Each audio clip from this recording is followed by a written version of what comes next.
ओम सभी को नमस्ते। मंत्रोच्चारण। ओम सहना भवतु सहनौ भुनक्तु सह वीर्यं करवावहै तेजस्विनावधीतमस्तु मा विद्विषावहै। ओम शांति शांति शांति। योग दर्शन की कक्षा संख्या 202 है। विभूति पाद में 11वें सूत्र को लेकर के हम विचार कर रहे हैं। मन के अलग अलग परिणामों को लेकर के चर्चा हो रही है। निरोध परिणाम और व्युत्थान परिणाम को लेकर के पीछे चर्चा हुई थी, और जब निरोध परिणाम आता है तो मन की जो स्थिति रहती है वो प्रशांत वाहिता रहती है, यानी नितांत शांत अवस्था में मन बना रहता है। और 11वें सूत्र में स्पष्ट किया था सर्वार्थता एकाग्रतयोः। तो सर्वार्थत एकाग्रतयोः क्षयोदयौ चित्तस्य समाधि परिणाम।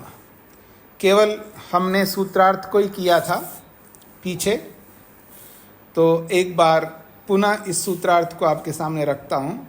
सर्वार्थता और एकाग्रता, ये दो अवस्थाएं मन की। सर्वार्थता कहते हैं सभी विषयों से युक्त होना। मन अलग अलग विषयों से युक्त होता है। विषय तो असंख्य है, पर उन असंख्य विषयों को 5 अवस्थाओं में परिणित किया है, जिनको हम क्षिप्त, मूढ़, विक्षिप्त, एकाग्र और निरुद्ध कहते हैं। और विशेषकर ये जो 4 अवस्थाएं, इन चारों अवस्थाओं से मन जो है युक्त रहता है। और इन 4 में से भी एकाग्रता तो जब हमें प्राप्त होगी वैराग्य को पाने पर, उससे पहले एकाग्र अवस्था नहीं आती है। तो 3 मुख्य रूप से 3 अवस्थाएं हैं, क्षिप्त, मूढ़ और विक्षिप्त। इन तीनों अवस्थाओं में असंख्य विषय हैं। उन असंख्य विषयों से हम लोग युक्त रहते हैं मन के माध्यम से। तो उन असंख्य विषयों को यहाँ पर सर्वार्थता कहा है, क्योंकि उन सभी विषयों में हम लगातार जुड़े नहीं रहते, बदल बदल करके रहते हैं। तो जब बदल बदल करके रहते हैं, उस बात को यहाँ पर सर्वार्थता शब्द से कहा है। और एकाग्रता तो वो मन की चौथी अवस्था है, जिसमें एक ही विषय लगातार बना रहता है, वो है एकाग्रता। तो सर्वार्थता और एकाग्रता, इन दोनों में क्षय और उदय होते रहते हैं। क्षय का मतलब होता है एक अवस्था का दबना और दूसरी अवस्था का उभरना। तो क्षय का अर्थ दबना है और उदय का अर्थ है उभरना है, प्रकट होना है। जब सर्वार्थता जो है वो दब जाती है, तो एकाग्रता जो है वो उभर के आ जाती है। और जब एकाग्रता दब जाती है तो सर्वार्थता उभर के आ जाती है। और ये दोनों स्थितियाँ उस व्यक्ति की होती हैं जो संप्रज्ञा समाधि को प्राप्त करने वाले योगी होते हैं। तो सर्वार्थता, एकाग्रता, इन दोनों में क्षय और उदय होते हैं। और ये दोनों अवस्थाएं किसकी है? चित्तस्य, ये चित्त की, मन की अवस्थाएं हैं। तो मन के सर्वार्थता और एकाग्रता, ये दोनों में किसी का क्षय और किसी का उदय होना होता है। और इनमें से जब विशेष रूप से एकाग्रता जब उदय हो जाता है, एकाग्रता उदय होती है, तो उस एकाग्रता में समाधि लगती है। उसी को समाधि परिणाम शब्द से यहाँ पर स्पष्ट किया है। तो आइए भाष्य को समझने का प्रयत्न करते हैं। सर्वार्थता चित्तस् धर्मः।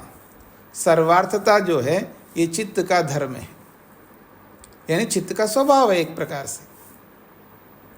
सर्वार्थता चित्त धर्म, सर्वार्थता जो है ये मन का धर्म है। एकाग्रता अपि चित्त धर्म, एकाग्रता भी चित्त का धर्म है, चित्त का स्वरूप है। ये दो प्रकार के धर्म यहाँ पर स्पष्ट किए हैं, सर्वार्थता चित्त धर्म, एकाग्रता अपि चित्त धर्म।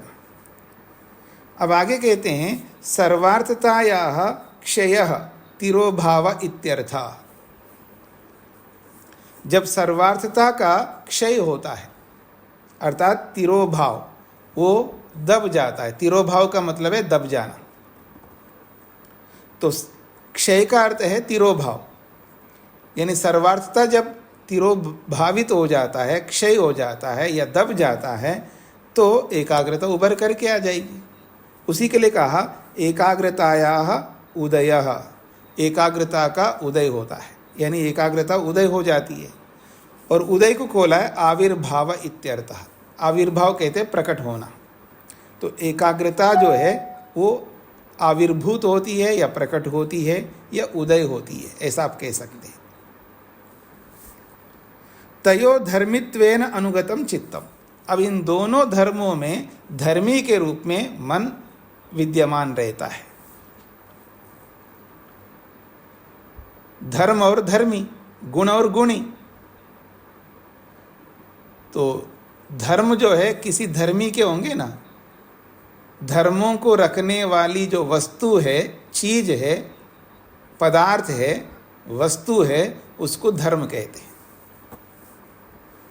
धर्मों को अपने अंदर धारण करने वाली जो वस्तु है, चीज है, पदार्थ है, उसको यहाँ पर धर्मी शब्द से कहा है। तो कह रहे हैं तयोः धर्मित्वेन अनुगतम चित्तम। तयोः उन दोनों में, किन दोनों में? सर्वार्थता रूपी धर्म और एकाग्रता रूपी धर्म। इन दोनों धर्मों में धर्मित्वेन, धर्मी के रूप में, अनुगतम विद्यमान रहने वाला ये चित्तम, चित्त है। अब आगे कह रहे हैं तदिदम चित्तम अपाय उपजनयोः स्वात्मभूतयोः धर्मयोः अनुगतम।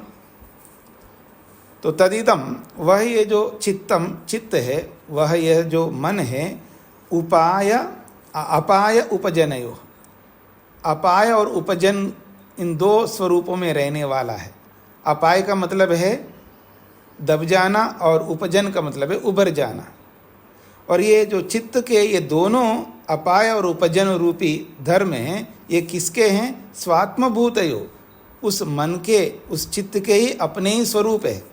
स्व आत्मभूतयो, अपने ही स्वरूप वाले हैं, यानी मन के ही स्वरूप है ये दोनों। तो इसलिए कह रहे हैं स्वात्मभूतयो धर्मयो, अपने स्वरूप वाले इन दो धर्मों में ये चित्त अनुगतम, अनुगत रहता है, यानी विद्यमान रहता है। और जब इन दोनों धर्मों में विद्यमान रहता है मन, जब एकाग्रता रूपी परिणाम उभर के आ जाता है, तब समाधीयते, तब वो समाधि को प्राप्त होता है। यानी मन समाधि को प्राप्त होता है, तभी किसी पदार्थ का दर्शन प्रत्यक्ष होता है। सचित्तस्य समाधि परिणाम, वो मन का वो समाधि परिणाम, चित्त का समाधि परिणाम कहलाता है। ये भाष्य आपके सामने आ गया है। अब इस भाष्य में, सूत्र में किसी को कोई बात समझ में नहीं आई, वो पूछ सकते हैं। रचना जी। नमस्ते स्वामी जी। जी, ये जो लास्ट वाली लाइन है ना, तदिदम चित्तम पायो पर्जन्यो, ये वाली लाइन का अर्थ फिर से बता दीजिए प्लीज। तो कह रहे हैं तदिदम चित्तम, वह ये जो मन है, अपाय उपजनयो, इस अपाय उपजनयो को हो खोला है स्वात्मभूतयो और धर्मयो। तो ये धर्मयो का ये विशेषण शब्द है। ये दोनों चित्त के ये धर्म है। कैसे धर्म है? स्वात्मभूतयो, अपने स्वरूप वाले धर्म है। और कैसे हैं ये? अपाय उपजनयो, दब जाने वाले धर्म और उभर जाने वाले धर्म। तो अपाय का मतलब दबने वाले, उपजन का मतलब है उभरने वाले। तो अपाय उपजनयो, दबने और उभरने वाले, स्वात्मभूतयो, अपने ही स्वरूप वाले, धर्मयो, धर्मों के अंदर ये चित्त अनुगतम विद्यमान रहता है। जी, और धन्यवाद जी, रामचरण जी। स्वामी जी नमस्ते जी। थोड़ा सा एक बार इसको रिपीट कर दो स्वामी जी, थोड़ा सा समझ में नहीं आया। किसको रिपीट करना? ये इसका जो भाष्य आपने बोला जी। एक बार इसको समझाइए। समझाया था ना मैंने। ये कहना चाह रहे हैं मन के दो धर्म है, एक सर्वार्थता धर्म है, वो मन का धर्म है, सर्वार्थता मन का धर्म है। एकाग्रता अपि चित्त धर्म, एकाग्रता भी मन का धर्म है। तो जब सर्वार्थता या क्षय, सर्वार्थता का जब क्षय होता है, क्षय को खोला है तिरोभाव, जब ये दब जाता है तब एकाग्रता या उदय, एकाग्रता जो है उदय होती है, और उदय का अर्थ है आविर्भाव, प्रकट होना। तयो धर्मित्वेन अनुगतम चित्तम, इन दो धर्मों में मन विद्यमान रहता है। तदिदम चित्तम, वह ये जो मन है वो किस रूप में है? अपाय उपजनयो हो स्वात्मभूतयो धर्मयो, दबने उबरने अपने स्वरूप वाले धर्मों में ये अनुगत विद्यमान रहता है।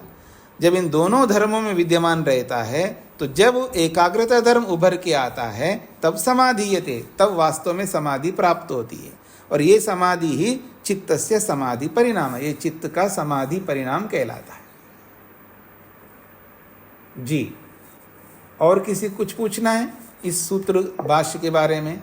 हाँ जी, अनीता जी।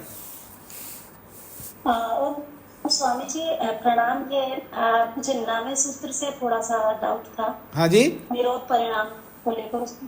हाँ, अभी नहीं पूछना, सूत्र है ना निरोध परिणाम, अभी नहीं पूछना उसका। जी हाँ हाँ जी, रेशा जी को क्या पूछना है? जी नमस्ते जी। जी, मैं ये पूछ रहा हूँ, जैसे दबता है और उभरता भी है हाँ। मन, तो इसी को ध्यान कहते हैं? नहीं नहीं, इसको क्यों ध्यान कहते हैं? ध्यान तो अलग होता है, ये तो केवल अवस्थाएं बताए। जब आपका जो क्या कहना चाहिए, आपके चेहरे में फुंसियाँ हो रखी है मान लीजिएगा, और आप पाउडर लगा के उसको दबा दिया, और जब पाउडर हटा दिया तो उभर के आ जाएंगे। समझ में आया आपको? जी। तो ऐसे ही ये मन की अवस्था है। बिल्कुल भी हाँ जी, ये ध्यान नहीं हो सकता। नहीं, ये ध्यान की बात नहीं हो रही है ना। ध्यान का तो अर्थ बताया था पीछे, उसको इसमें क्यों मिला रहे हो? अच्छा हाँ जी। ठीक है जी। नमस्ते। हाँ जी, कल्पना जी। स्वामी जी प्रणाम। जी। स्वामी, सर्वार्थता मैं शाब्दिक अर्थ समझ नहीं पा रही। सर्वार्थता का मतलब सभी विषयों में लगे रहना। मन सभी विषयों में लगा रहता है ना, रूप में, रस में, गंध में, स्पर्श में, शब्द में, सभी विषयों में लगे रहने को सर्वार्थता कहते हैं। जी धन्यवाद स्वामी। प्रेम जी। स्वामी जी नमस्ते। जी। स्वामी जी, जो चित्त की जो दो स्थितियां बताई हैं, वो चित्त का समाधि परिणाम है या परिणाम समाधि है? समाधि परिणाम और परिणाम समाधि, इनमें कुछ फर्क नहीं समझ आ रहा। नहीं, ये आप शब्दों के पीछे मत पड़िए। जब एकाग्रता उभर के आती है मन में, उसको समाधि परिणाम कहते हैं। समाधि परिणाम कहो, समाधि कहते हैं, एक ही बात है। अच्छा ठीक है, समाधि कह सकते हैं। हाँ, परिणाम का मतलब अवस्था, अवस्था को यहाँ परिणाम शब्द से बोला है। अच्छा, अवस्था है। हाँ, समाधि अवस्था कहो, समाधि परिणाम कहो, एक ही बात है। ठीक है, धन्यवाद स्वामी। हाँ, वर्मा जी। नमस्ते स्वामी जी। जी। क्षय तिरोभाव माने क्या होता है स्वामी जी? क्षय का अर्थ खोला है। क्षय का मतलब तिरोभाव, दब जाना। तिरोभाव माने दब जाना। जी। धन्यवाद। ये क्षय शब्द का ही दूसरा पर्यायवाची शब्द है, और उदय का ही दूसरा पर्यायवाची शब्द आविर्भाव है, ऐसा। हाँ, अब अनीता जी को क्या, आपको 9वें सूत्र में क्या प्रश्न है? और स्वामी जी मुझे निरोध परिणाम को थोड़ा सा और समझना था कि इसमें लिखा है कि जैसे हम तद एकस्य चित्तस्य प्रतिक्षणम संस्कारा अन्यथा निरोध परिणाम, तो इसको लेकर मुझे थोड़ा संशय सा हो रहा है कि हम व्युत्थान संस्कारों का अभिभव और निरोध संस्कारों का प्रादुर्भाव ये निरोध काल में चित्त का निरोध परिणाम है, मुझे ये समझ नहीं आ रहा है सही तो आप से कि उस सूत्र का भाष्य को समझ लीजिए ना, दोबारा आप सुन लीजिएगा, 2 बार 3 बार सुन लीजिएगा, समझ में आएगा आपको।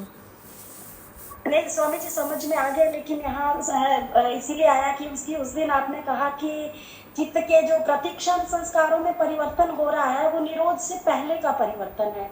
तो जो पुस्तक में मैं उसको भाष्य को भी पढ़ रही हूँ, सुन रही हूँ, तो उसमें लग रहा है कि ये मतलब ये थोड़ा मुझे अलग लग रहा है थोड़ा सा सुनने में। और आपने कहा ये निरोध से पहले का है, लेकिन जब मैं पुस्तक में पढ़ रही हूँ तो उससे मुझे ये समझ आ रहा है कि ये जो है चित्त व्युत्थान संस्कारों का अभिभव और निरोध संस्कारों का प्रादुर्भाव ये ही मतलब चित्त का निरोध परिणाम है। तो यहाँ प्रतिक्षण संस्कारों में परिवर्तन हो रहा है नहीं हो रहा है, ये इसमें आएगा या नहीं, ये नहीं समझ पा रही। आप पता नहीं इतनी सारी बातें बोली है आपने, तो आपको एक्चुअल में क्या पूछना है इसमें? स्वामी जी मुझे ये पूछना है कि जो प्रतिक्षण संस्कारों का परिवर्तन होता है ये निरोध, इसको ही निरोध परिणाम कहा है? नहीं, ऐसा नहीं कहा, ऐसा नहीं कहा जी जी, ये गलत आप समझ रहे हैं। निरंतर जो संस्कारों में परिवर्तन होता है उसको निरोध परिणाम है, ऐसा नहीं कहा यहाँ पर। जी निरोध परिणाम वो है, व्युत्थान संस्कार, व्युत्थान परिणाम अलग है और निरोध परिणाम अलग है, दोनों अलग अलग है। तो प्रतिक्षण बदल रहे हैं तो उसी को निरोध परिणाम कहेंगे, तो फिर व्युत्थान परिणाम क्या होगा ये बताओ आप। स्वामी जी मुझे पुस्तक में पढ़ने से थोड़ा डाउट हुआ, मैंने नहीं, पुस्तक में संस्कृत में कहाँ पढ़ा है आपने वो बताइए। संस्कृत नहीं स्वामी जी, हिंदी में पढ़ा। हाँ, तो मैंने हिंदी नहीं पढ़ाई है ना, मैंने संस्कृत पढ़ाई है ना आपको। हाँ जी जी जी। तो हिंदी में आप मत जाइए, जो पढ़ाया उसमें कोई डाउट हो तो पूछिएगा। अब हिंदी में बहुत सारे आप कुछ भी पूछेंगे, मैं उसकी जिम्मेदारी नहीं हूँ, मेरी जिम्मेदारी है संस्कृत की। जी जी जी स्वामी जी, फिर तो कोई प्रॉब्लम नहीं। हाँ, सर्वार्थता एक परिणाम अलग है और एकाग्रता परिणाम अलग है, दोनों अलग अलग है ना अभी जो पढ़ा है आज। तो ऐसे ही व्युत्थान परिणाम अलग है और निरोध परिणाम अलग है। जब दोनों अलग अलग है तो संस्कारों में प्रतिक्षण जो संस्कारों में भिन्नता आती है उसी को निरोध परिणाम कैसे कहेंगे आप? प्रतिक्षणम इदम संस्कार अन्यथात्वम, ये जो बोला है, ये जो संस्कार अन्यथात्व है ये निरोध परिणाम नहीं है। इसका ये अर्थ है प्रत्येक क्षण मन के संस्कारों में भिन्नता आती है, संस्कार बदलते रहते हैं, कभी व्युत्थान आया है तो कभी निरोध आया है, और व्युत्थान में भी अलग अलग है ना, क्षिप्त के संस्कार है, मूढ़ के संस्कार है, विक्षिप्त का संस्कार है, ये अलग अलग है। इसलिए मैंने संस्कार अन्यथात्व निरोध परिणाम, यहाँ पर कोई कौमा कोई विराम ऐसा नहीं दिख रहा है, तो इसलिए संस्कार अन्यथात्व को निरोध परिणाम समझने लग जाते लोग, ऐसा नहीं है। जी ठीक है जी स्वामी जी, धन्यवाद स्वामी जी। तो मैं आगे बढ़ रहा हूँ। अभी आपने एक व्युत्थान परिणाम को सुना, निरोध परिणाम को सुना, सर्वार्थता परिणाम को सुना और समाधि परिणाम को सुना। तो ये परिणाम का मतलब अवस्था, ये दिमाग में रखिएगा। शब्द जब समझ में नहीं आता है तो उलझना नहीं है। शब्द समझ में नहीं आता है तब आपका सीधा प्रश्न होना चाहिए, इस शब्द का शाब्दिक अर्थ क्या है, वो समझ लो, फिर आपको सरलता हो जाएगी। और जब शाब्दिक अर्थ में आप नहीं जाते हैं और केवल शब्द को पकड़ करके आप परेशान होंगे तो दिक्कत आएगी किसी को भी। तो परिणाम का अर्थ यहाँ अवस्था है। तो व्युत्थान अवस्था अलग, निरोध अवस्था अलग, और सर्वार्थता अवस्था अलग, एकाग्रता अवस्था अलग। ये अवस्था अलग अलग है। तो वहाँ पर पहले में व्युत्थान परिणाम को बोला है, निरोध परिणाम को बोला है, और यहाँ सर्वार्थता और एकाग्रता ये भी परिणाम बोला है, लेकिन ये समाधि को लेकर के, यानी यहाँ पर वृत्तियों को लेकर के, वृत्त्यात्मक ज्ञानात्मक प्रक्रिया है यहाँ पर 11वें सूत्र में। और पहले जो 9वें सूत्र में बोला है वो संस्कारात्मक परिवर्तन है। बस ये इतना अंतर आप लोगों को समझना है। अब मैं आगे बढ़ता हूँ 12वें सूत्र की ओर।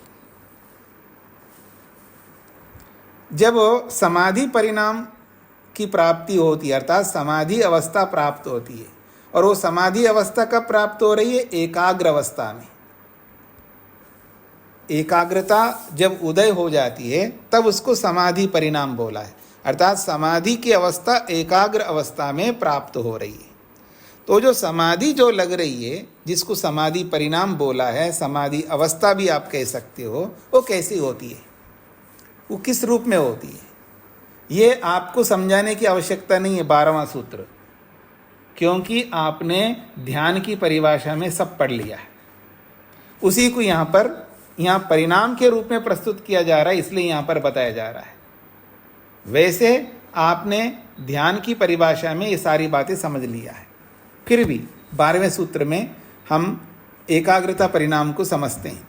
वो एकाग्रता परिणाम किस रूप में होता है? यहाँ 11वें सूत्र में एकाग्रता उदय हो जाती है, आविर्भूत हो जाती है, लेकिन कैसी रहती है, उसका क्या स्वरूप है, यहाँ नहीं बताया 11वें सूत्र में। एकाग्रता परिणाम जब आविर्भूत होता है, प्रकट होता है, एकाग्र अवस्था जब उदय हो जाती है, तो उस उदय काल में एकाग्रता का क्या स्वरूप होता है, किस रूप में रहता है, ये 11वें सूत्र में नहीं बताया, वो 12वें सूत्र में बताया जा रहा है, जिसको आपने ध्यान वाले परिभाषा में पढ़ चुके हैं। तो आइए, ततः पुनः शांतोदितौ तुल्य प्रत्ययौ चित्तस्य एकाग्रता परिणामः। तो ये एकाग्रता परिणाम का स्वरूप बताए यहाँ पर इस सूत्र में। ततः, ततः का अर्थ होता है उस समाधि परिणाम से। ततः का अर्थ है यहाँ पर उस समाधि परिणाम से क्या प्रतीति होती है? ततः पुनः शांतोदितौ तुल्य प्रत्ययो। ततः का उस समाधि से पुनः शांतोदितौ, बार बार, पुनः पुनः, शांत उदितौ, शांत होता है और उदित होता है। शांत का मतलब है, शांत का मतलब शांत, समाप्त हो जाता है, शांत का मतलब है समाप्त, और उदितौ का मतलब है प्रकट होना। तो शांत होना और उदित होना, और ये शांत और उदित जो हो रहे हैं, ये कौन हो रहे हैं? ज्ञान। जब हम समाधि लगाते हैं, संप्रज्ञा समाधि लगाते हैं, तो समाधि लगाने से पहले जो ध्यान चल रहा होता है, वो ध्यान जो चल रहा होता है, वो किस तरह ध्यान चल रहा होता है? अगर मैं आप में से किसी से पूछूं ध्यान किसे कहते हैं, हाथ खड़ा करिएगा, किसको, कौन बताएंगे ध्यान किसे कहते हैं? हाँ, अनीता जी बोलिए। स्वामी जी, तत्र प्रत्येकतानता ध्यानम। हाँ, मतलब ध्यान जो है वो, जी आपने बता दिया सूत्र के रूप में। जी, तो प्रत्यय एकतानता। अब प्रत्यय एकतानता का अर्थ कौन बताएंगे? प्रत्यय एकतानता रूप जी बताइए। स्वामी जी, मतलब प्रत्यय का मतलब स्वामी जी ज्ञान, तो एक ही जैसा ज्ञान निरंतर चल रहा होगा, तो उसको ध्यान, प्रत्यय एकतानता ध्यान कहते हैं। हाँ, मतलब एक जैसा ज्ञान चल रहा होगा, ये आपने बोला है, बिल्कुल उसी को यहाँ पर बताया जा रहा है कि शांतोदितो। तो एक जैसा ज्ञान तभी चलेगा ना, पहला वाला ज्ञान समाप्त होता है, दूसरा ज्ञान आता है, दूसरा समाप्त होता है, तीसरा आता है, तीसरा ज्ञान समाप्त होता है, चौथा ज्ञान होता है। तो जो पहला ज्ञान समाप्त होता है उसको शांत बोला है, तो दूसरा ज्ञान आता है उसको उदित बोला है। लेकिन जो शांत हो रहा है और जो उदित हो रहा है वो अलग अलग नहीं होते हैं। कैसे होते हैं? तुल्य प्रत्ययो, एक जैसा ज्ञान होते हो। शांत होने वाला जैसा ज्ञान होता है वैसा ही उदय होने वाला ज्ञान, फिर जो ज्ञान शांत होता है वैसा ही अगला ज्ञान उत्पन्न होगा। तो इसलिए कहा तुल्य प्रत्यय, एक जैसा ज्ञान उत्पन्न होते हैं। तो एक जैसा ज्ञान शांत हो रहे हैं, उदित हो रहे हैं, समाप्त हो रहे हैं, उदित हो रहे हैं। जैसे मैं आपको उदाहरण देता हूं, मान लीजिएगा मैं ध्यान कर रहा हूं,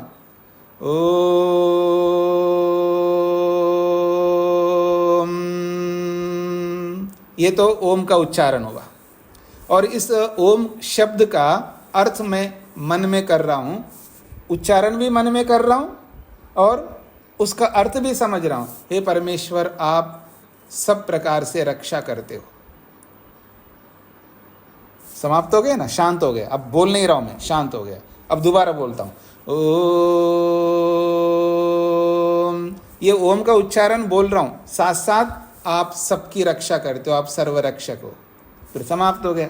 फिर ओम बोला, फिर अर्थ समझ रहा हूँ, साथ साथ चल रहे हैं, उच्चारण भी और अर्थ भी और ईश्वर की उपस्थिति भी, तीनों साथ साथ चलते रहेंगे। तो एक जैसा ओम चल रहा है, एक जैसा अर्थ चल रहा है, एक जैसा उसकी उपस्थिति चल रही है। ये है शांत और उदित। इसी को तुल्य प्रत्यय कहा। ये तुल्य प्रत्यय, शांत उदितो तुल्य प्रत्यय, ये एक ही चीज के लिए कह रहे हैं, प्रत्यय को ही कह रहे हैं शांत उदितो। यानी वो प्रत्यय, वो ज्ञान शांत हो रहा है, वैसा ही ज्ञान उदित हो रहा है। इसी को तुल्य प्रत्यय कहा। ये तुल्य प्रत्यय को ही शांतोदितो कहा है। ये विशेषण विशेष है। और ये दोनों किसके हो रहे हैं? चित्तस्य, ये मन के हो रहे हैं। मन के एक जैसा ज्ञान उदित हो रहा है और शांत हो रहा है। शांत होने वाला भी वैसा ही, उदित होने वाला भी वैसा ही। ज्ञान बदलता नहीं है। तो समाधि में जो हमें दर्शन हो रहा है, वो दर्शन ध्यान के बेस पर हो रहा है। और जब ध्यान चल रहा होता है, वो ध्यान कैसा चल रहा होता है? ज्ञानात्मक चल रहा होता है। ध्यान में ज्ञान, सर्वाधिक ज्ञान ध्यान में होता है। जिसको आप कहते हैं ना सूझबूझ, जो अलर्टनेस, सावधानी, सर्वाधिक जो है ध्यान में होता है। कभी भूल से मत बोला आज बड़ा अच्छा ध्यान लगा, कुछ भी पता नहीं चला, ऐसा कभी मत बोलना। ध्यान वो होता है जिसमें सर्वाधिक अनुभूति होती है, सर्वाधिक ज्ञान होता है, यथार्थ ज्ञान होता है। तो जब एकाग्रता परिणाम आता है, यानी ध्यान जब एकाग्र होकर के हम कर रहे होते हैं, तब जो मन के अंदर ज्ञान चल रहा होता है, वो ज्ञान शांत होता है, उदित होता है, शांत होता है, उदित होता है। अर्थात एक जैसा ज्ञान ही लगातार बना रहता है। इसी को एकाग्रता परिणाम कहते हैं। हाँ जी, उमेश जी को क्या कहना है? स्वामी जी, वो गलती से हाथ रह गया था जी। अब भाष्य को देखिएगा। समाहित चित्तस्य पूर्व प्रत्ययः शांतः उत्तरः तत्सदृशः उदितः। भाष्यकार ने और क्लियर स्पष्ट कर दिया। समाहित चित्तस्य, समाहित कहते हैं एकाग्रता को। एकाग्रता का नाम है समाहित। समाहित शब्द का अर्थ है एकाग्र। तो समाहित चित्तस्य, एकाग्र चित्तस्य, ऐसा भी आप कह सकते हो। तो एकाग्र चित्त का या चित्त के पूर्व प्रत्यय शांता, पहला वाला जो ज्ञान है वो शांत हो गया, अर्थात समाप्त हो गया। उत्तरः, अगला वाला, जो उत्तर का मतलब अगला वाला, तत्सदृश, उसी जैसा ज्ञान उदित होता है, यानी प्रकट होता है। तो एकाग्र मन का पूर्व प्रत्यय, पूर्व ज्ञान शांत हो गया, समाप्त हो गया। उत्तरः, अगला वाला जो है, तत्सदृश, उसी जैसा उदितः, प्रकट होता है। समाधि चित्तम उभयो अनुगतम। समाधि चित्तम, जो समाधि को प्राप्त हुआ जो चित्त है, मन है, उभयो अनुगतम, दोनों में ही विद्यमान रहता है। शांत अवस्था में भी मन बना रहता है और उदित अवस्था में भी मन साथ साथ विद्यमान है। यानी मन को हटा करके ज्ञान नहीं रहता, ज्ञान मन में ही रहता है। तो कह रहे हैं समाधि चित्तम उभयो अनुगतम, समाधि वाला जो हमारा चित्त है, मन है, वो उभयो हो, दोनों में अनुगत है, अर्थात दोनों में रह रहा है। यानी शांत अवस्था में भी जो शांत हो गया मन, उसके साथ भी मन विद्यमान है, जो प्रकट हुआ है ज्ञान, उसके साथ भी मन विद्यमान है। पुनः तथैव, पुनः तदेव, फिर वापस उसी तरह ये ज्ञान उत्पन्न होता है और शांत होता है, फिर उत्पन्न होता है, शांत होता है, फिर उत्पन्न होता है, शांत होता है। एक ही जैसा ज्ञान लगातार रहता है, एक जैसा ज्ञान, एक ज्ञान नहीं, एक जैसा ज्ञान लगातार रहता है। तो एक जैसा ज्ञान तभी होगा जैसे मैं ईश्वर को जिस गुण को लेकर के ध्यान कर रहा हूं, उस गुण संबंधी जो ज्ञान है वो लगातार उसी जैसा बना रहना चाहिए। और ये कब तक बना रहेगा? तो कह रहे हैं आसमाधि भ्रेषाद इति। ये जो एस जैसा दो चिन्ह लगाए ना, ये दो का मतलब है ये आ मात्रा को बताने के लिए। जो आकार की जो मात्रा है ना, बड़ी मात्रा जिसको हम दीर्घ कहते हैं, तो दीर्घ आकार की मात्रा को बताने के लिए दो एस जैसे चिन्ह हैं। तो इसका यहाँ होगा आसमाधि भ्रेषाद इति। तो आ का मतलब है तक, यहाँ जो आ जुड़ा है ना, ये तक अर्थ को कहता है। तो समाधि भ्रेषाद, समाधि टूटने तक, ये आ को अंत में जोड़ना होता है।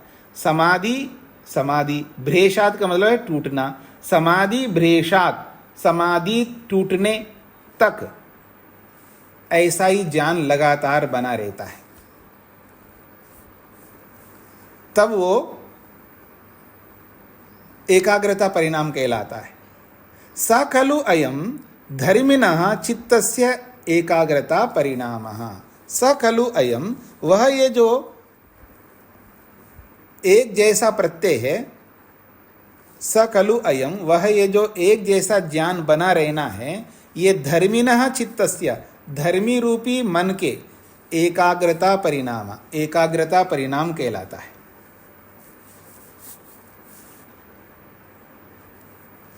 सूत्र का भाष्य पूरा हो गया। अब इस सूत्र में, भाष्य में किसी को कोई बात समझ में नहीं आई हो तो पूछ सकते।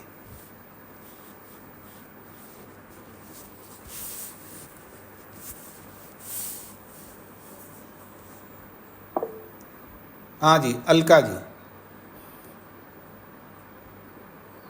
स्वामी जी, धर्मी रूपी मन का क्या मतलब हुआ? ऐसा है,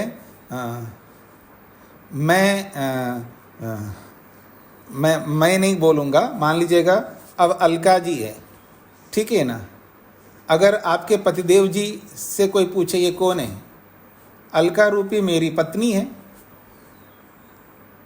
तो अलका वही है और पत्नी भी वही है।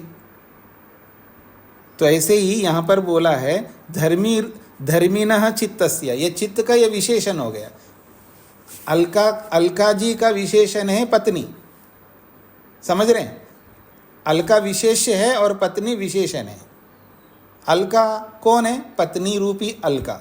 तो ऐसे यहाँ चित्त का ये विशेषण है धर्मी। तो इसको भाषा में ऐसे ही बोलेंगे, धर्मी रूपी चित्त का। हाँ जी, और किसी को कुछ पूछना है सूत्र से संबंधित? केवल सूत्र के भाष्य से संबंधित ही पूछना होगा। हाँ जी, शकुंतला जी।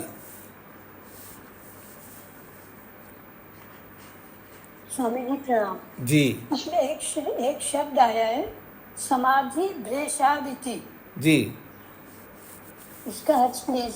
भ्रेषाद का अर्थ होता है टूटना, और समाधि भ्रेषाद करते समाधि टूटना और टूटने ऐसा कह सकते। समाधि टूटने और आ का मतलब तक, समाधि टूटने तक ये लगातार एक जैसा ज्ञान रहता है।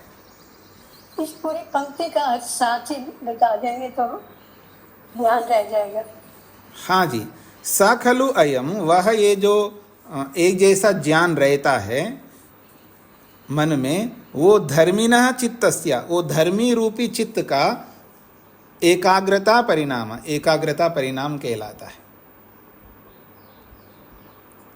धन्यवाद स्वामी जी।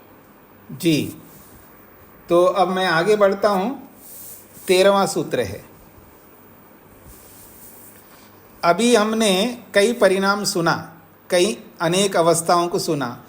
व्युत्थान परिणाम, निरोध परिणाम, समाधि परिणाम, एकाग्रता परिणाम। इतने सारे परिणामों को सुना, अर्थात इतनी सारी मन की अवस्थाओं को सुना। अब कुछ और अवस्थाओं को लेकर के बताया जा रहा है। ध्यान दीजिएगा, यदि इन अवस्थाओं को आप समझने का प्रयत्न करें तो आपके जीवन में बहुत सारा दुख समाप्त हो जाएगा, और पूरा समझ लेंगे ना तो कोई दुख ही नहीं होगा आपको।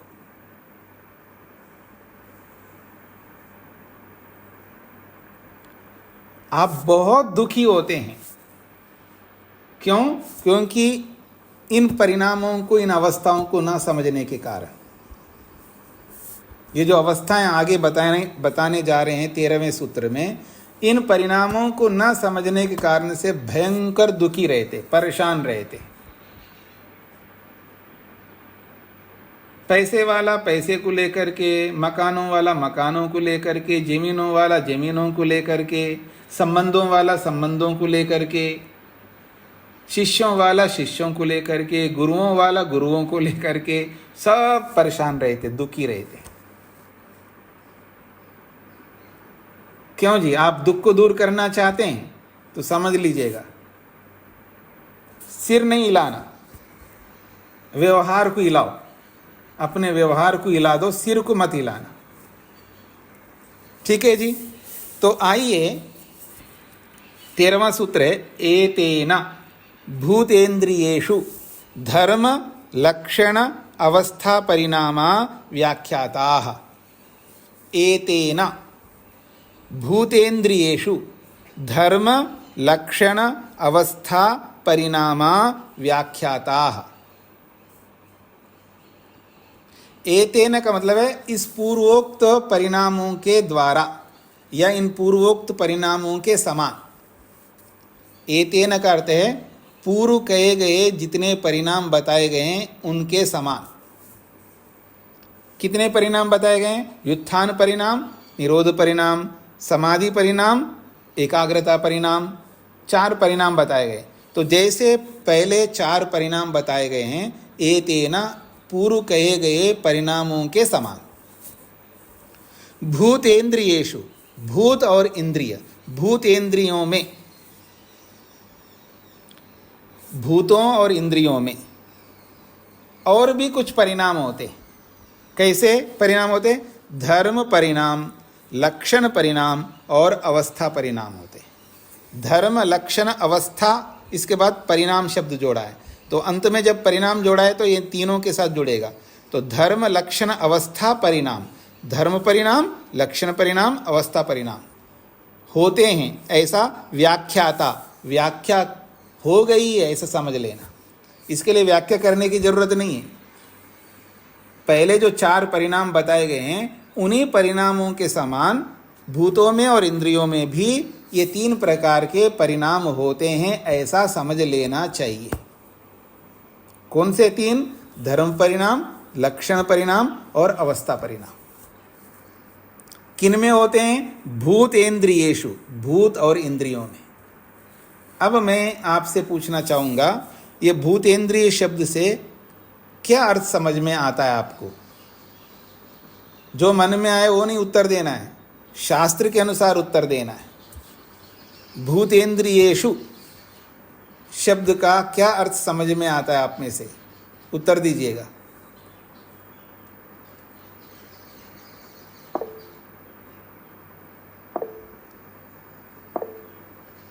हाँ जी, अनीता जी।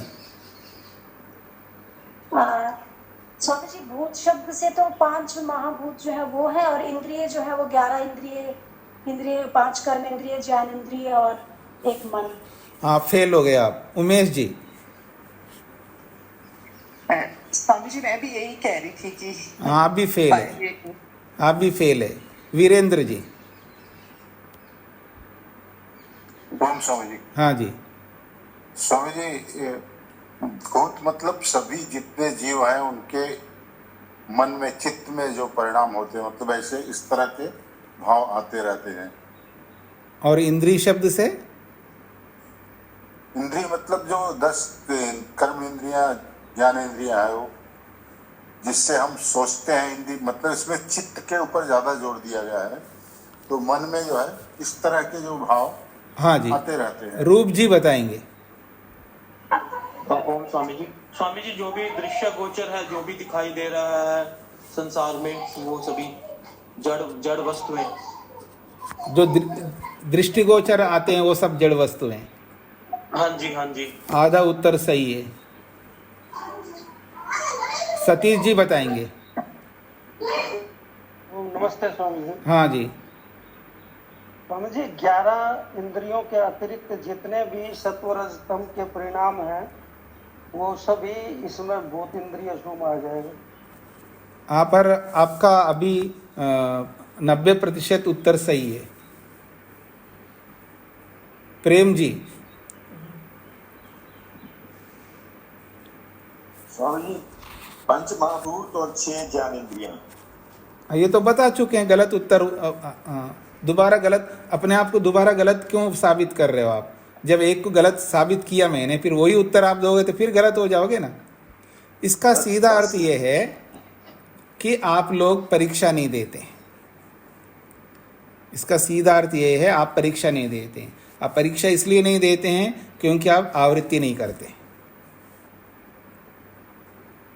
पीछे आपने पढ़ा था भूतेन्द्रियात्मकम दृश्यम, पढ़ा नहीं पढ़ा आपने?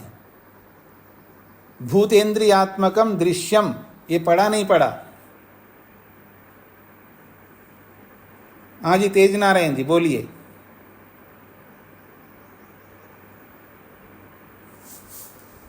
जी स्वामी जी। भूतेन्द्रियात्मकम दृश्यम पढ़ा है ना आपने? जी पढ़ा है सर। तो भूतेन्द्रियात्मकम दृश्यम, दृश्यम 2 स्वरूपों में है, एक भूतात्मक और एक इंद्रियात्मकम। उस दृश्य में कोई चीज बचा है क्या? जब दृश्यम कहते हैं तो दृश्यम में कितने तत्व आते हैं? सारे आते हैं, कोई बचा ही नहीं है। अब क्यों हाथ खड़ा कर रहे हैं आप लोग? मेरे बताने के बाद फिर बता करके आप मार्क्स लेना चाहते हैं क्या? पास होना चाहते हैं क्या? अब हो गए, आपकी परीक्षा तो हो गई, फेल हो गए आप सब। अब बताने की कोई अर्थ नहीं, मैं स्वयं ही बता रहा हूं उत्तर। तो भूतेंद्री जो है, भूतेंद्रियेषु का मतलब है ये संपूर्ण जड़ पदार्थ यहाँ पर बता दिए हैं। संपूर्ण जड़ पदार्थ बता दिए हैं यहाँ पर, कोई वस्तु बची नहीं यहाँ पर, क्योंकि वहाँ पर भूतेन्द्रियात्मकम दृश्यम कह करके बोल दिया है, जिसमें सारे 5 महाभूत, 5 सूक्ष्म भूत, और भूत शब्द से स्थूलभूत सूक्ष्म भूतों को लिया वहाँ पर, और इंद्रिय शब्द से बाकी सब को ले लिया वहाँ पर। इंद्रिय शब्द को पढ़ करके अगर आप केवल 11 इंद्रियां लेंगे तो फिर वो जो बचे हुए हैं, अहंकार है, महतत्व है, सत्वरस्तम है, उनको कौन लेगा? इसका सीधा यही अर्थ है, आप आवृत्ति नहीं करते हैं, पीछे भूल जाते हैं और आगे बढ़ते जाते हैं, ये अर्थ होगा इसका। तो कौन सा सूत्र है जो पीछे आपने पढ़ा है? 18वां सूत्र होना चाहिए।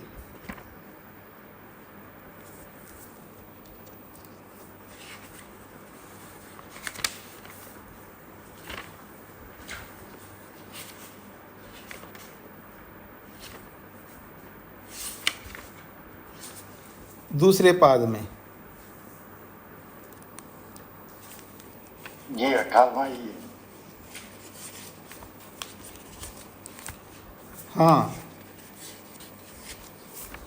प्रकाश क्रिया स्थितिशीलम भूतेन्द्रियात्मकम भोगापवर्गार्थम दृश्यम। तो भूतेन्द्रियात्मकम दृश्यम, ये भूतेन्द्रियात्मक दृश्य है। प्रकाश क्रिया स्थितिशीलम, ये जो कारण है, ये भूतेन्द्रियात्मकम, भूत और इंद्रियों स्वरूप में है, इसी को दृश्य कहते हैं, और ये भोग और अपवर्ग के लिए। तो भूतेन्द्रियात्मकम से सब तत्व लिए यहाँ पर, वही यहाँ पर भूतेन्द्रियेषु शब्द से सब तत्व लेना है।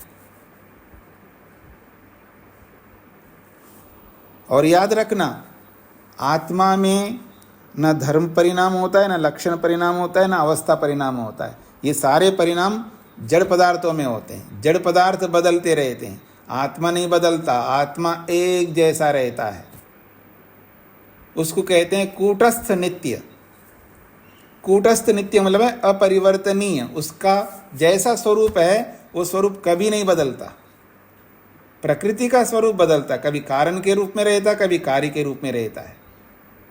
इसलिए भूतेंद्रियात्मकम, भूतेंद्रिय शब्द से वो सारा जड़ तत्व लेना है, और सारे जड़ तत्व में आपका अपना शरीर भी है, सारे जड़ तत्व में आपका पैसा भी है, आपका मकान भी है, आपकी जमीन भी है, और आपकी पत्नी भी है, आपकी सारे आपके संबंधी लोग हैं, आपके सारे रिश्तेदार लोग हैं। उनमें धर्म परिणाम भी होता है, लक्षण परिणाम भी होता है, अवस्था परिणाम भी होता है। इन परिणामों को ना जान करके रोते रहते हो, मातम बनाते रहते हो, दुखी होते रहते हो, परेशान होते रहते हो। कोई सास को लेकर के, कोई बहू को लेकर के, कोई माँ को लेकर के, कोई बेटे को लेकर के, कोई बेटी को लेकर के, कोई भाई को लेकर के, कोई बहन को लेकर के, कोई किसी को लेकर बहुत परेशान रहते हैं, क्लेशित रहते हैं इन्हीं अवस्थाओं को ना समझ करके। जब ये अवस्थाएं समझ में आ जाएंगे ना, समझ में आना चाहिए व्यवहार के रूप में, शब्दों के रूप में नहीं। अरे अभी तो सासू जो बड़ी खुश हो रही थी, प्रसन्न हो रही, फिर गुस्सा क्यों कर रही है? अरे गुस्सा तो करेगी वो, धर्मों में परिवर्तन होता है, एक जैसा थोड़ा रहता है मन। मन एक जैसा नहीं रहता है, मन में बदलाव आते हैं। मन में बदलाव आने कारण से विचार भी बदलते हैं, ज्ञान भी बदलता है। इसलिए गुस्सा का स्वरूप भी आ जाता है। कभी शांत स्वरूप आता है तो कभी गुस्सा का स्वरूप आएगा, कभी ईर्ष्या का स्वरूप आएगा, कभी लोभ का स्वरूप आएगा। अलग अलग धर्म उभर के आएंगे, आखिर वो मन है ना।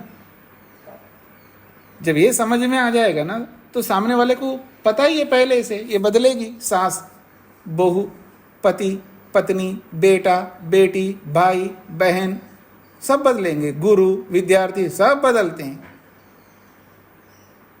परेशानी किस बात की है? आपको पहले से पता है, तो बदलना ही इनको। और आप क्या एक्सपेक्ट करते हैं? क्या नहीं, ये बदले नहीं क्योंकि ये मेरा पति है। अरे पति हो या पत्नी हो, क्यों बदलेंगे नहीं जी? बदलना ही उनका स्वरूप है।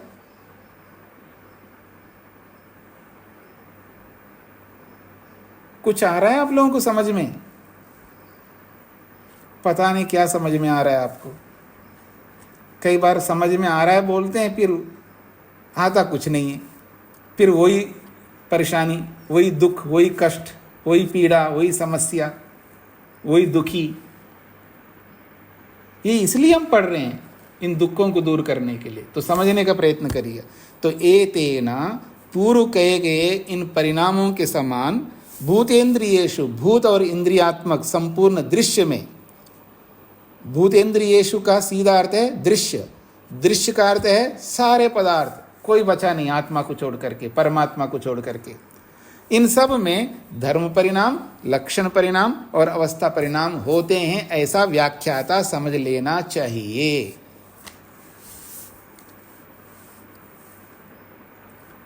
अब मेरी ओर देखिएगा।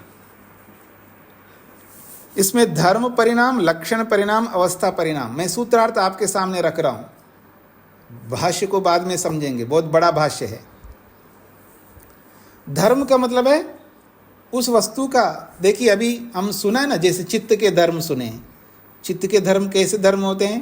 क्षिप्त धर्म है, मूढ़ धर्म है, विक्षिप्त धर्म है, एकाग्रता धर्म है, निरुद्ध धर्म है, ऐसे धर्म होते हैं। और चित्त के और भी धर्म होते हैं। शांत धर्म है, उग्र धर्म है, मूढ़ धर्म है, ऐसा भी आप बोल सकते हो। इसको धर्म कहते हैं। या मोटी भाषा में बोलूं मैं आपको, जैसे रूप में गुस्से वाला धर्म है, ठीक है जी, लोभ वाला धर्म है, यानी लोभ धर्म है, गुस्सा धर्म है, ईर्ष्या धर्म है, ये सब धर्म है। ये धर्म बदलते रहते। शरीर में अलग प्रकार के धर्म होंगे, मन में अलग प्रकार के धर्म होंगे, हर पदार्थ के अपने अपने अलग अलग धर्म होंगे। कुछ मिलते जुलते होंगे, कुछ बिना मिलते जुलते वाले होंगे। तो ये धर्म परिणाम सब में होते हैं। कोई वस्तु है तो उसका कोई ना कोई स्वरूप होगा, उसका स्वरूप ही उसका धर्म है, और वो बदलता रहेगा। ये सब जड़ पदार्थों की बात कर रहा हूं मैं। चेतन के धर्म नहीं बदलते, याद रखना। चेतन के धर्म जैसे वैसे रहते।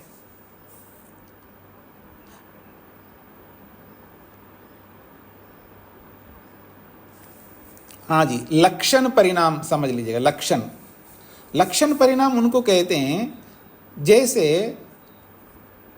रूप जी है, अभी तो गुस्सा नहीं कर रहे हैं, इनका गुस्सा पहले किया हुआ है। गुस्सा क्यों? ये रूप जी पहले गुस्सा नहीं किया था क्या? आपने कभी किया था तो पहले गुस्सा किया था। अब वो गुस्सा जो है भूतकाल में चला गया।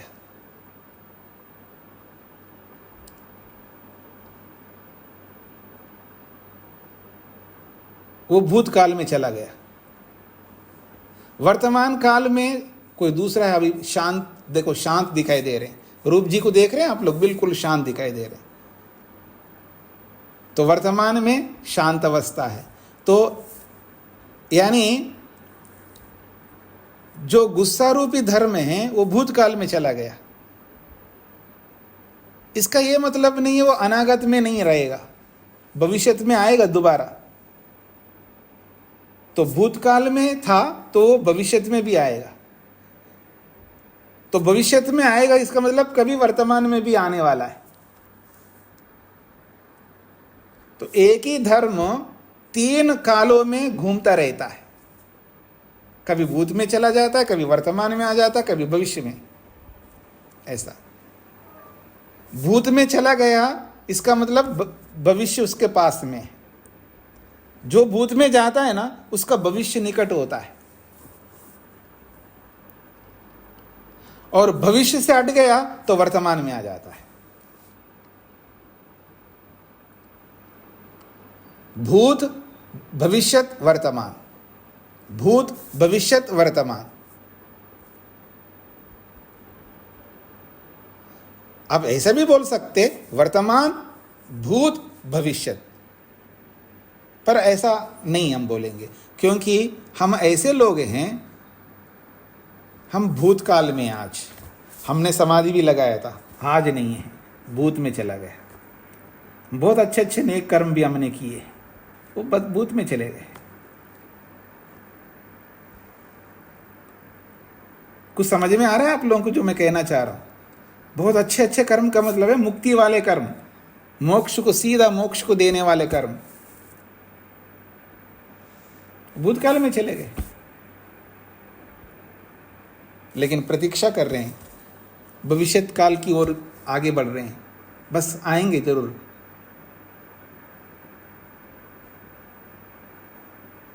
तो भूत से भविष्यत की ओर, भविष्यत से वर्तमान की ओर।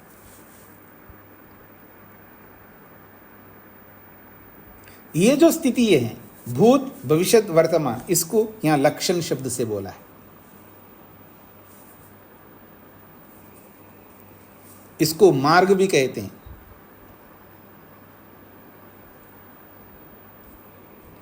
और फिर अवस्था जो है, ये वाला जो अभी अवस्थाओं का हमने पढ़ा है ना, ये अवस्था है, इसको अवस्था कहते हैं। यानी एक परिणाम हटता है तो दूसरा परिणाम रहता है। जैसे गुस्सा हट गई तो लोभ अवस्था आ गई, या लोभ अवस्था हट गई तो मोह अवस्था आ गई। इस तरह इनको अवस्था कह सकते हैं। और अवस्था इसको भी आप कह सकते हैं, जैसे नया था पुराना हो गया, घड़ा बिल्कुल नया था पुराना हो गया। ये जो पुरानापन है ये अवस्था है उसकी। नयापन भी अवस्था है, पुरानापन भी अवस्था है। इसको अवस्था के रूप में समझ सकते हैं आप। तो प्रत्येक वस्तु में धर्म परिणाम, लक्षण परिणाम और अवस्था परिणाम ये होते हैं।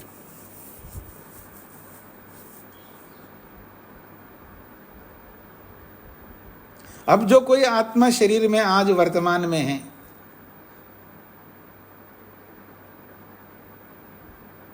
तो क्षय होगा, वो हट जाएगा, वो दब जाएगा, हमारे बीच में नहीं रहेगा। वो आत्मा चला जाएगा, तो जाना ही है उसको, जाना ही है उसको।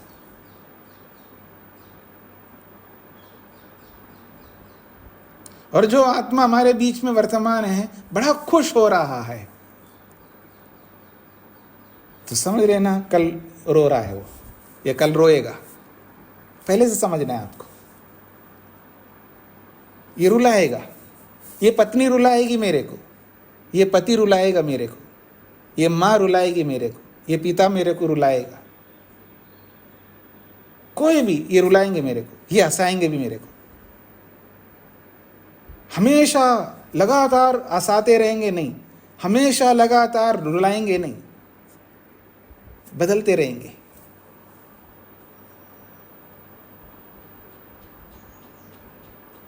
यही बातें हमको समझना है। बहुत विशेष बातें इस सूत्र में कही जाएंगी, इनको आपको समझना है। अगर ये समझ जाएंगे ना, धर्म परिणाम, लक्षण परिणाम, अवस्था परिणाम, समझ लो कि ऐसे दुख अपने आप दूर हो जाएंगे। समझ, दुनिया में यदि कोई व्यक्ति सुखी रह सकता है, शांत रह सकता है, तृप्त रह सकता है, संतुष्ट रह सकता है, निर्भीक रह सकता है, स्वतंत्र रह सकता है, समझ लाने वाला। और जिसके अंदर समझ नहीं आता वो ऐसे ही जिएगा जैसे आज जी रहे हम लोग। समझ नहीं है, वो समझ की बात नहीं कर रहा हूँ, इसको खाने की समझ है जी, इसको बोलने की समझ है, वो वाला समझ नहीं यहाँ पर। वो तो आपके पास बहुत है, पर ये समझ चाहिए हमको।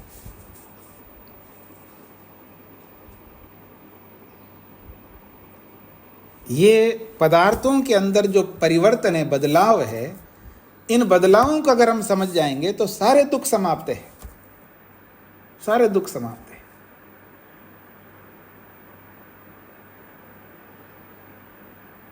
भाष्य को हम आगे समझेंगे, अभी तो सूत्रार्थ मैंने आपके सामने रखा है। जब भाष्य को समझेंगे तो और आपको अच्छी तरह स्पष्ट हो जाएगा। फिर जो स्पष्ट होता है उसको हम कितना व्यवहार में उतारते हैं, ये हमारे पुरुषार्थ के ऊपर निर्भर करेगा। तो मैं इसको यहीं पर विराम देता हूँ, कल अवकाश रहेगा। ओम शांति शांति शांति।